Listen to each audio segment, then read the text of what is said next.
서울회생법원에서는 이제 3명 이상의 미성년 자녀 양육을 하고 있은 분들은 변제 기간을 단축시켜 준 거를 2명 이상으로 여러분들 확대시켰어요. 그러면 2명의 자녀를 갖고 계신 분들은 이제 상당수가 많이 이 제도를 이용할 수 있겠죠. 그러니까 이렇게 해서 많은 도움이 될 겁니다.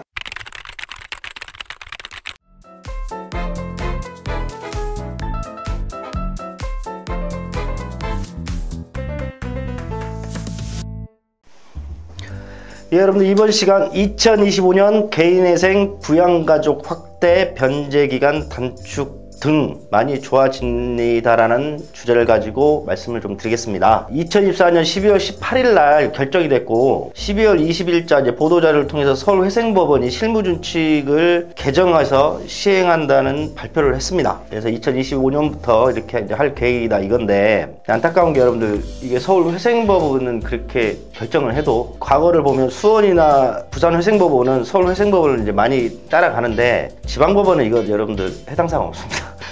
거의 안 된다고 생각하시면 될 거예요. 근데 여튼 이런 것들에 있어서 한번 촬영을 좀 하게 됐습니다. 첫 번째, 변제기한 단축하는 분들의 범위를 좀 확대시켜줬는데요. 이게 뭐냐면 개인회생은 원래 원칙적으로 이제 36개월부터 60개월, 그러니까 3년에서 5년 사이에 변제금을 납입하고 면책 판결을 받아 신용회복을 하는 제도인데, 서울회생법원에 이런 게 있었어요. 그러니까 사회적 약자는 2년까지 24개월만 변제하고 면책 판결을 해주는 걸 시행을 했었습니다. 서울, 수원, 부산 이렇게 해서 이게 시행이 됐었는데 지방법원은 이걸 안 받아들이고 있었었죠. 근데 그게 뭐냐면 사회적 약자분들한테는 3년에서 5년의 기간도 최저 생계비로 살기에는 약간 힘듭니다. 그래서 2년 24개월에 끝내줄 수 있는 사회적 약자 보호에 대한 이제 제도의 취지가 있었거든요. 서울회생법원 실무준칙 424호에 보면 2년까지 변제 기간을 단축해서 신청할 수 있는 사람들은 첫 번째 65세 이상 노인분들, 두 번째 중증 장애인분들, 세 번째 30세 미만의 청년들, 네 번째 3명 이상의 미성년자 자녀를 양육하는 신정채무자,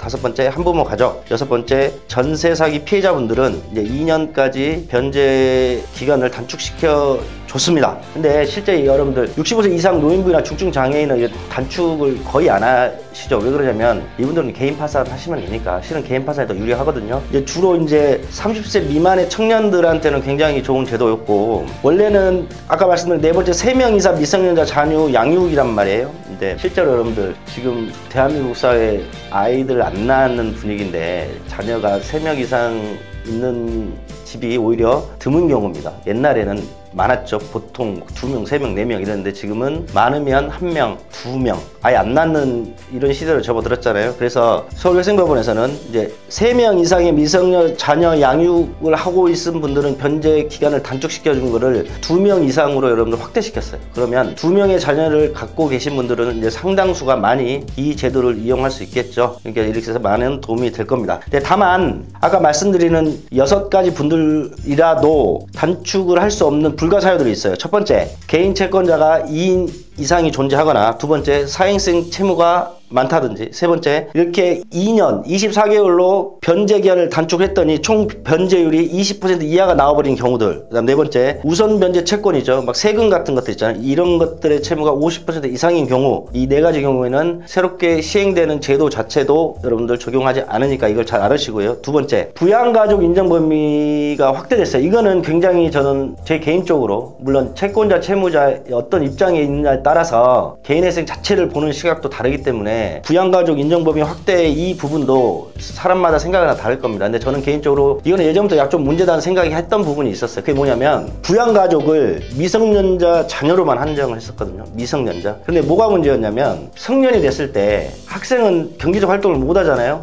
물론 이제 여기서 뭐 극단적으로 뭐 아르바이트 해서 네가 알아서 살아라, 이거는 너무 이제 가혹한 거고, 19, 20 되는 순간부터 부양가족 인정이 안 됐단 말이에요. 근데 학생인 경우는 어떡할 거냐고.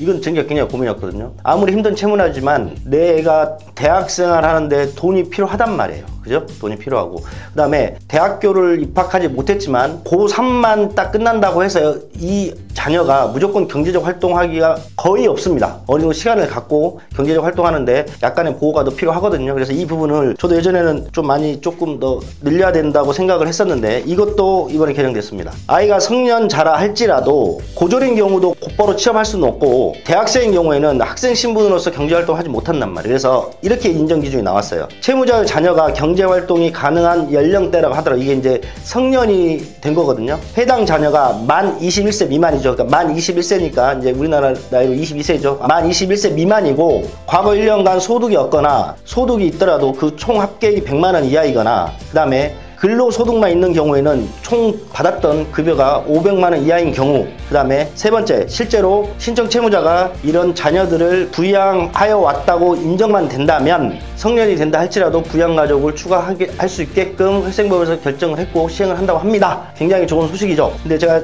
서두에 말씀드렸지만 이게 서울 회생법원에서 시행하면 수원 회생법원하고 부산 회생법원은 그대로 한번 같이 갈 것 같아요. 근데 제가 있는 광주지방법원은 아예 변제기간 단축 자체를 인정을 안 해줬기 때문에 지방법원에 사시는 분들은 이 제도가 그렇게 적용되지는 않을 것으로 저는 보입니다.